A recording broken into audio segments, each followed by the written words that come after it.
Honorable Ministers, Director General of World Health Organization, Regional Directors, ADGs, distinguished delegates. It is a great honor and privilege to address this august assembly.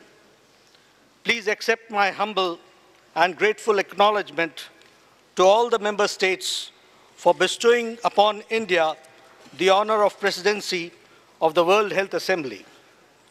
On behalf of 1.25 billion people of India, I convey to you my best wishes and greetings. Excellencies, the year 2014 witnessed an unprecedented health challenge with Ebola virus disease outbreak. Many lives, including the brave and the dedicated health workers, were lost. We salute the heroic efforts of our African brothers and sisters in fighting Ebola against all odds and congratulate Liberia for becoming Ebola-free.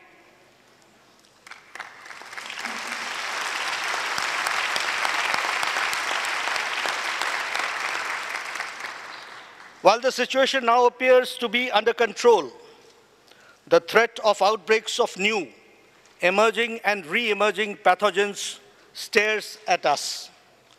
We also battle with natural disasters and with great health consequences, the most recent one being the devastating earthquake in our neighboring nation, Nepal. I wish to express the solidarity of the member states with the people of Nepal and our efforts and offer a heartfelt condolences to the bereaved families. Excellencies, the World Health Assembly every year is an important opportunity for member states to take stock of the health challenges faced by the humanity, while at the same time prioritizing and strategizing our combined efforts. Today we are at an important threshold. The upcoming UN Summit in September 2015 would pave the way for the likely adoption of Sustainable Development Goals and the post-2015 development agenda, which includes health-related goals.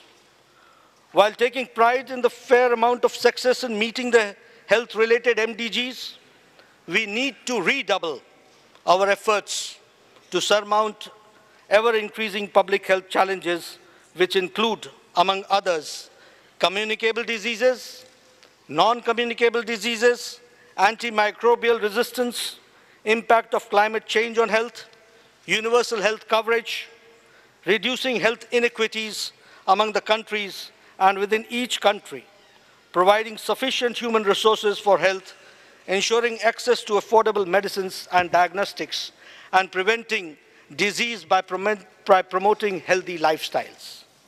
Excellencies, Indian philosophy teaches us to treat the whole world as a family, as a big family, which is captured in the Sanskrit phrase, Vasudhaiva Kutumbakam. The whole world is one family.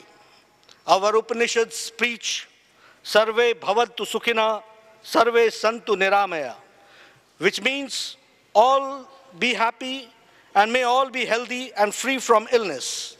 This only shows that even in ancient times, we prayed for God for health for all. But by our actions, we as a humanity tend to create conditions which lead to illness and disease.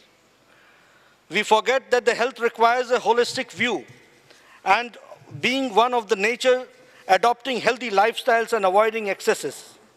We forget that the tranquil mind and peaceful life reduces tensions. Honorable Prime Minister of India, His Excellency Narendra Modi ji, gave a call in the United Nations General Assembly in September last year to recognize yoga as the provider of holistic approach to health and well-being. We are happy to note that the UN General Assembly adopted the resolution with co-sponsorship of 177 countries to observe 21st June as the International Day of Yoga. Excellencies, we need a multi-sectoral approach in a sustainable institutional framework to promote health in all policies.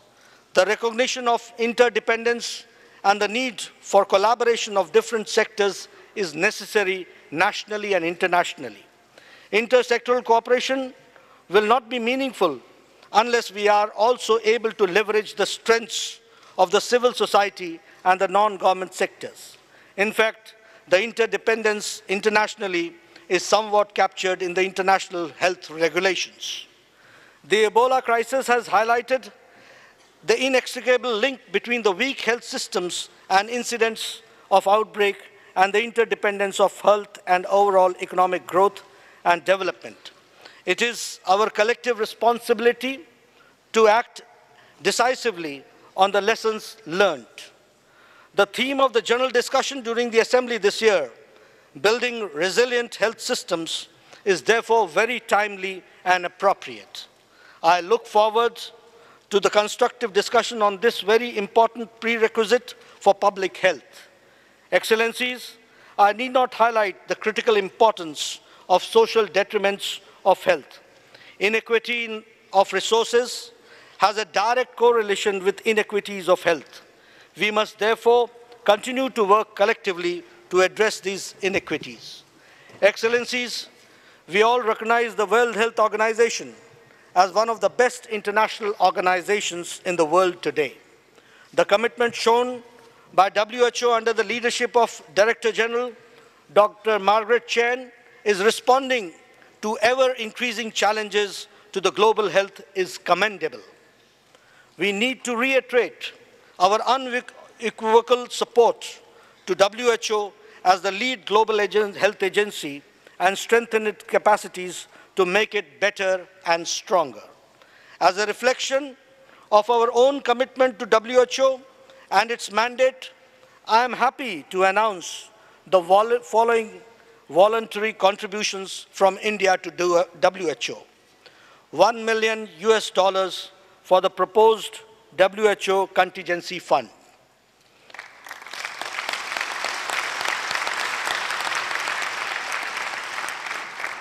Another $1 million for the implementation of identified demonstration projects under the Consultative Expert Working Group, CEWG framework. And $100,000 for the member state mechanism on SSFFC medical products. Excellencies, we have a packed agenda during this World Health Assembly. I am sure the deliberation will be very effective and fruitful. Each member state will add immense value to the discussion and outcomes. I extend my best wishes for the deliberations. Excellencies, I thank you for your kind attention. Thank you very much.